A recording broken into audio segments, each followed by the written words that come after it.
Hi, teachers. How are you? Hope you're feeling okay, but you may not be. How are you feeling? Take a second to think about it.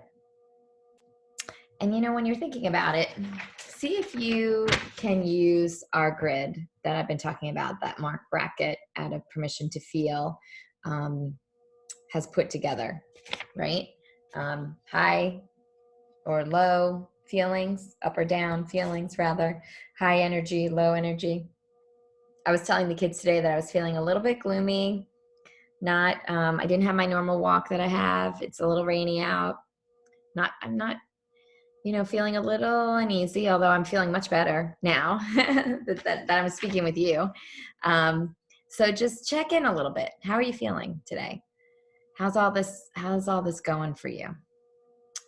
I've been, doing these videos, and they take about, I don't know, hour and a half to do, and I am exhausted after them. So I can't imagine doing video after video if that's what you're doing.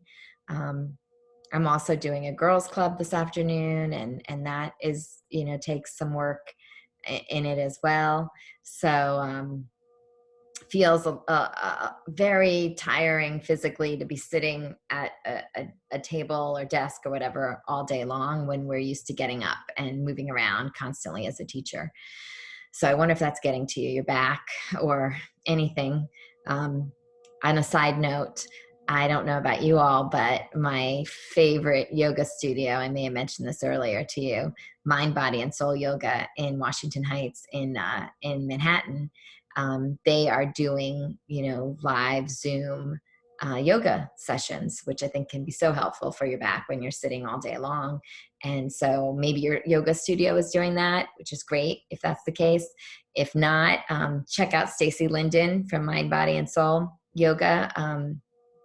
She's got amazing classes. You might not be able to take her during the week, but her Sunday class is great. Anyway, today I talked with kids about noticing and paying attention to the character's feelings at the end of a book.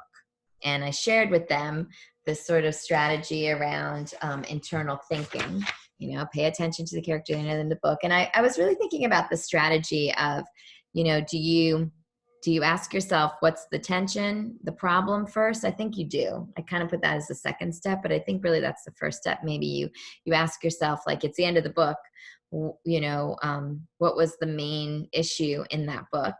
So the idea that the father stopped kissing his son without telling him, just sort of a change, without, talking about it, or, Ralph had no idea.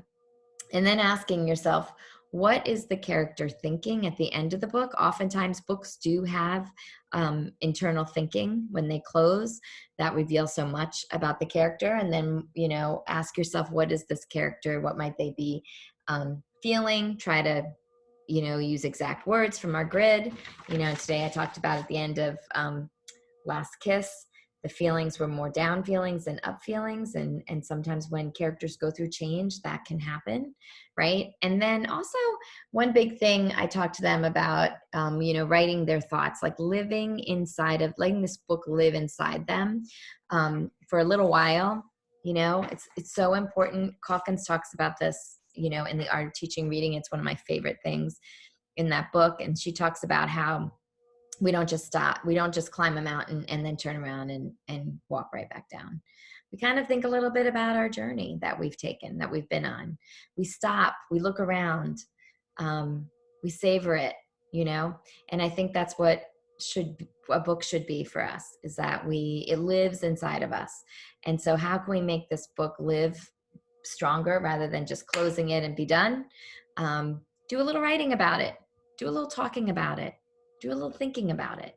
And so I emphasize those three things with kids as well as kind of like thinking about paying close attention to a character's feelings at the end.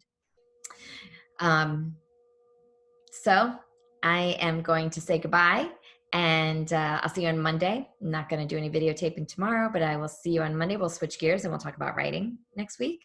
And we'll continue with Mark's thoughts about feelings and identifying our feelings, and then thinking a little bit about what to do with those feelings. Colleagues, have a fabulous weekend.